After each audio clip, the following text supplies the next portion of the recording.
Hello बच्चों, once again welcome to my channel Tapasya the Learning Junction. Dear students of class 9th, this is the video lecture for force and laws of motion. Right? हम लोग इस series में NCERT के numerical problems देख रहे हैं और इस सीरीज का ये तीसरा वीडियो हमने आपके लिए बनाया हुआ है। इस वीडियो में हम आपके साथ तीन प्रॉब्लम डिस्कस करने वाले हैं जो एनसीईआरटी के बुक के पेज नंबर 128 पे दिए हुए हैं। ये तीनों प्रॉब्लम में न्यूमेरिकल्स यानी नंबर्स नहीं है, केवल कॉन्सेप्ट है। जैसा कि मैंने आपसे प्रॉमिस किया है कि हम एनसीईआरटी के एक एक प्रॉब्लम्स, चाहे वो न्यूमेरिकल हो चाहे वो कॉन्सेप्ट बेस्ड हो, वो सब इस चैनल पे लेकर के आएंगे। और इसके अलावा एग्जाम्पलर्स और रेफरेंस बुक और कॉम्पिटिटिव एग्जाम की तैयारी के लिए, यानी इस चैनल को अगर आप लगातार देख रहे हैं तो कहीं और आपको जाने की जरूरत नहीं है। हर एक प्रश्न का जवाब यहाँ पे इस चैनल के माध्यम से हम आपके लिए लेकर के आएंगे। सो लेट अस सी क्या कहता है हमारा प्रॉब्लम नंबर 1। राइट, हकीकत में, रियलिटी में प्रॉब्लम नंबर 1 जो है कह रहा है कि an object experiences a net zero external unbalanced force. Unbalanced force कितना है? जीरो है। यानी एक ऑब्जेक्ट के ऊपर जितने भी फोर्सेस लग रहे हैं, सब फोर्सेस का रिजल्टेंट क्या है? जीरो है। इज इट पॉसिबल, क्या यह संभव है for the object to travelling with a non zero velocity, कि भाई ये ऑब्जेक्ट नॉन जीरो वेलोसिटी से ट्रेवल करता रहे? राइट, इफ यस, अगर ऐसा संभव है तो state the condition that must be placed on the magnitude and direction of the velocity. अगर ऐसा संभव है तो भाई कंडीशन बताइए, किस किस चीज के ऊपर? Magnitude and direction of the velocity के ऊपर। राइट, सो लेट अस सी। सबसे पहले मैं बता दूं कि भाई इट डजंट मैटर कि भाई इस ऑब्जेक्ट के ऊपर नेट अनबैलेंस्ड फोर्स जीरो है। नेट अनबैलेंस्ड फोर्स जीरो है, उसके बावजूद भी ये ट्रेवल कर रहा है, ऐसा संभव है। Is it possible? It is possible. What ever the statement the question has given, it is possible. It is possible. लेकिन पॉसिबल तो है, लेकिन कंडीशन क्या होगा? What will be the condition for this? ऐसा हो पाने के लिए कंडीशन क्या होगा, ये प्रश्न है हमारे इस क्वेश्चन नंबर 1 का। तो listen my dear students, condition number 1 कि जो ये ऑब्जेक्ट है वो ऑलरेडी ट्रेवल करना चाहिए with a uniform velocity in a straight line. Object should be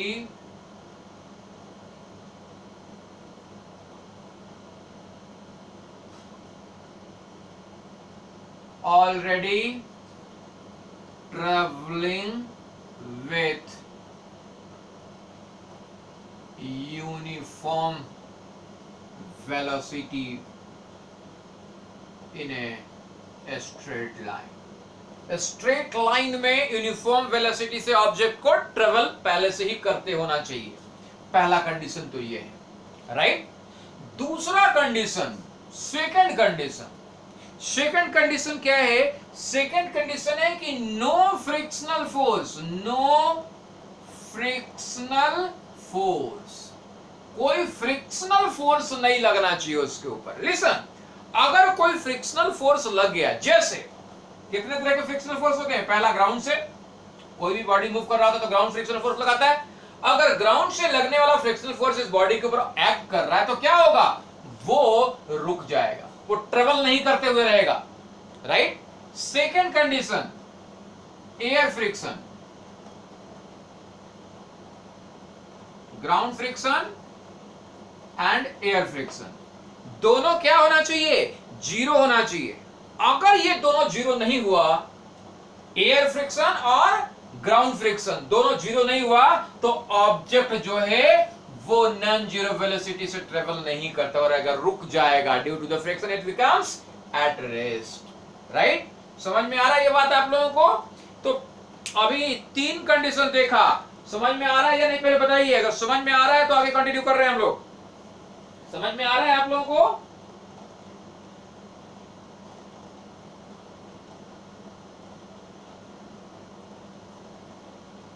clear है ना ये बात।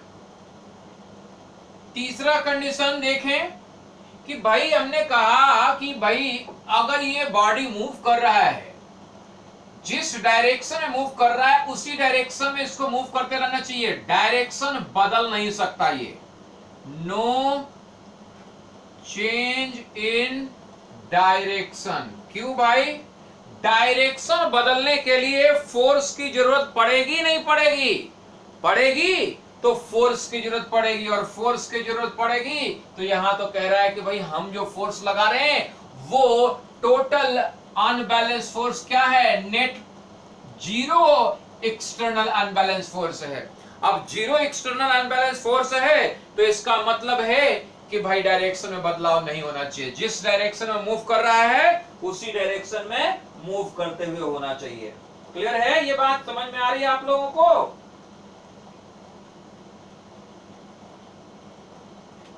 और अब आखिरी बात, हमने यहां पे आपसे कहा है कि object should travelling with uniform velocity. What do you mean? Uniform velocity का मतलब क्या होता है? पहले क्लास में मैंने समझाया था आपको यूनिफॉर्म वेलोसिटी के बारे में।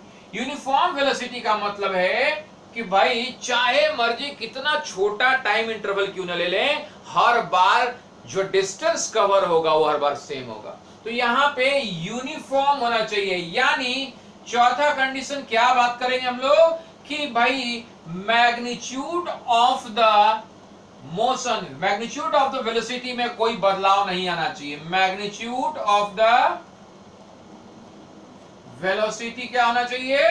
कांस्टेंट होना चाहिए। तो ये सारे कंडीशंस अगर फुलफिल कर रहा है तो किसी ऑब्जेक्ट के ऊपर net zero external unbalance force होने के बावजूद भी क्या होगा? It will be travelling with non zero velocity. Right? Clear है ये बात? तो फिर से मैं रिपीट कर दूं कि प्रश्न क्या किया गया? कहा गया कि एक ऑब्जेक्ट के ऊपर टोटल अनबैलेंस्ड फोर्स यानी नेट अनबैलेंस फोर्स क्या है? जीरो है। अनबैलेंस फोर्स जीरो होने के बावजूद भी क्या यह संभव है? Is it possible that the object to be traveling with a non-zero velocity? एक particular velocity से object travel कर रहा हो? Yes, it is possible. But for that purpose, पहला condition कि ये travel करते हुए होना चाहिए uniform velocity से। दूसरा, कोई frictional force नहीं लगना चाहिए, ना ही ground का friction, ना ही air का friction। तीसरा कंडीशन, डायरेक्शन में कोई बदलाव नहीं होना चाहिए। और चौथा कंडीशन हमने पहले ही हालांकि यहां पे बताया, यूनिफॉर्म यानी मैग्नीट्यूड ऑफ द वेलोसिटी में बदलाव नहीं होना चाहिए, तभी यह कंडीशन हो पाएगा। राइट? इसके बाद दो प्रॉब्लम और है हमारे पास, इसको भी डिस्कस कर लेते हैं। सेकेंड प्रॉब्लम क्या कहता है, जरा देखिए सेकेंड प्रॉब्लम क्या कह रहा है यहां पे। सेकेंड प्रॉब्लम कह रहा है कि when A carpet is beaten with a stick, carpet को एक स्टिक से, छड़ी से हम लोग पीट रहे हैं। Right? Dust comes out of it, धूल उससे निकल जाता है। कैसे? बड़ा इंटरेस्टिंग और लॉजिकल कॉन्सेप्ट है। जरा सोचिए कि भाई हम किसी चीज को, कारपेट को जब डंडे से पीटते हैं, स्टिक से धड़ाम धड़ाम मारते हैं उसके ऊपर, तो डस्ट बाहर हो जाता है। कैसे? क्या होता है ऐसा करने से? तो हकीकत में यहां पे इनर्शिया का कॉन्सेप्ट लगता है। जब आप कारपेट को स्टिक से पीटते हो तो होता क्या है? Carpet to and fro move करता है। जब पीटा तो कारपेट मूव किया फोर्स की वजह से, वापस आ गया, फिर पीटा, वापस गया। तो ये कारपेट तो मूव कर रहा है, राइट? लेकिन उसके अंदर जो डस्ट पार्टिकल्स हैं वो due to the inertia rest में रहना चाहेंगे। कारपेट मूव कर गया लेकिन वो डस्ट जो आता है कि वहीं पे रुक जाए, जिसकी वजह से क्या होता है? डस्ट कारपेट से बाहर आ जाता है। राइट? ये समझ में आ रहा है आपको कि when a carpet is beaten with a stick, dust comes out of it। समझ में आया क्यों, कैसे? फिर से एक बार आप सीधा ये पॉइंट जरूर मेंशन करेंगे कि due to the inertia dust try to retain its position, rest position पर रहना चाहता है, लेकिन स्टिक से पीटने की वजह से कारपेट जो है वो मूव कर जाता है। कारपेट तो मूव किया, लेकिन डस्ट चाह रहा है कि वहीं पे रुक जाए, रेस्ट में ही रह जाए, जिससे वो बेचारा कारपेट से अलग हो गया और कारपेट से डस्ट निकल जाता है। Right, come to the next. Why is it advised to tie any luggage kept on the roof of a bus with the rope? बड़ा आसान सा बात है भाई। कह रहा है कि बस के छत पे जब हम कोई सामान रखते हैं तो कहा जाता है उसको बांध दो अच्छे से रस्सी से। नहीं बांधोगे तब क्या होगा, जरा सोचो। जब बस मूव करेगी, बस रुकी हुई है, सामान ऊपर पे रखा हुआ है और बस जो है वो मूव की, यानी रेस्ट पोजीशन से एक्सेलरेट की, तब क्या होगा? जब बस मूव कर की तो क्या इसके ऊपर रखा हुआ सामान मूव करेगा? ऑफ कोर्स करेगा, लेकिन करना चाहेगा क्या? नहीं, करना नहीं चाहेगा। यही तो हमने पढ़ा है इनर्शिया के बारे में कि भाई जो जिस अवस्था में है वो उसी अवस्था में रहना चाहता है जब तक उसके ऊपर कोई एक्सटर्नल फोर्स ना लगे। तो भाई आप बस को मूव करा रहे हो तो बस तो मूव कर गया, लेकिन उसके ऊपर रखा हुआ लगेज वो चाह रहा है कि रेस्ट पे ही रह जाए, वहीं पे रह जाए। तो भाई ड्यू टू द इनर्शिया बस आगे निकलेगी और यहीं पे रहने की टेंडेंसी की वजह से क्या हो जाएगा, ये पीछे की तरफ फॉल डाउन हो जाएगा, गिर जाएगा, सामान पीछे की तरफ गिर जाएगा। चाहते हो क्या कि सामान गिरे, फॉल हो जाए? बोला नहीं, तो बांध दो रस्सी से। यानी एक बार जब रेस्ट से बस एक्सेलरेट होता है, चलना शुरू करता है एकदम से, तो बस के ऊपर रखा हुआ सामान पीछे की ओर गिरता है। राइट, उसी प्रकार मान लो बस चल रहा है, तेज स्पीड से बस चल रहा है, बस चले जा रहा है। राइट, अब बस चल रहा है तेज स्पीड से, इसके ऊपर सामान रखा हुआ है।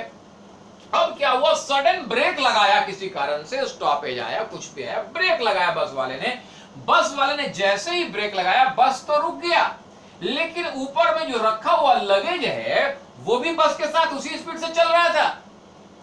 राइट, तो जब अब ये चल रहा था तो अब बस तो रुक गया, ये क्या चाहेगा, अपने इनर्शिया को बरकरार रखना, जिस मोशन से चल रहा था उसी स्पीड से आगे बढ़ते रहना। ये आगे बढ़ते रहना चाहेगा तो क्या होगा, ये सामान आगे की ओर गिर जाएगा। यानी बड़ा खतरा है भाई, जब रुका हुआ बस चलेगा तो सामान पीछे की ओर गिरेगा, जब बस चल रहा होगा स्पीड से एकदम से ब्रेक लगाएगा तब क्या होगा, सामान आगे की ओर गिरेगा। बड़ा खतरनाक बात है, सामान नहीं गिरना चाहिए, बड़ा कॉस्टली है हमारे लिए। तो हम क्या एडवाइस करते, कहते बांध दो रस्सी से, बस के साथ बांध दो, ताकि जब बस रेस्ट से एक्सेलरेट हो या एक्सेलरेशन में चल रहा हो एकदम से स्टॉप हो तो सामान गिरे नहीं। सामान को गिरने से बचाने के लिए ऐसा करने की सलाह दी जाती है। तो टेक्निकल रीजन क्या है, टेक्निकल रीजन बताएंगे कि according to the first law of Newton के फर्स्ट लॉ के अकॉर्डिंगली जो चीज जिस अवस्था में रहता है वो उसी अवस्था में रहना चाहता है, जिसकी वजह से बस के ऊपर रखा हुआ सामान जब बस चलता है तो रेस्ट में ही रहना चाहता है, जिससे पीछे की ओर गिरने की संभावना, और जब चल रहा होता है रुकता है तो आगे की ओर गिरने की संभावना, और इससे बचने के लिए रस्सी से बांधने की सलाह। तो ये जो 3 प्रॉब्लम हमने इस वीडियो में देखे, इसमें कहीं कोई न्यूमेरिकल नहीं है, केवल कॉन्सेप्ट है। राइट, एक्चुअली जो ये चैप्टर हम पढ़ रहे हैं force and laws of motion, इसमें सारी चीजें कॉन्सेप्ट बेस्ड है और न्यूमेरिकल्स भी आएंगे, उनको भी हम लोग देखेंगे। तो हम आपसे यही कहना चाहेंगे कि भाई आप पूरे तरीके से इनके ऊपर फोकस करें, क्योंकि जब आप क्लास 11-12 में जाएंगे, कॉम्पिटिटिव एग्जाम की तैयारी करेंगे, तो कॉन्सेप्ट रूट लेवल से कॉन्सेप्ट का क्लियर होना बहुत जरूरी है। तो कॉन्सेप्ट को क्लियर करते रहिए मेरे साथ और चैनल के साथ जुड़े रहिए। धन्यवाद, आज के लिए इतना ही, फिर मिलेंगे।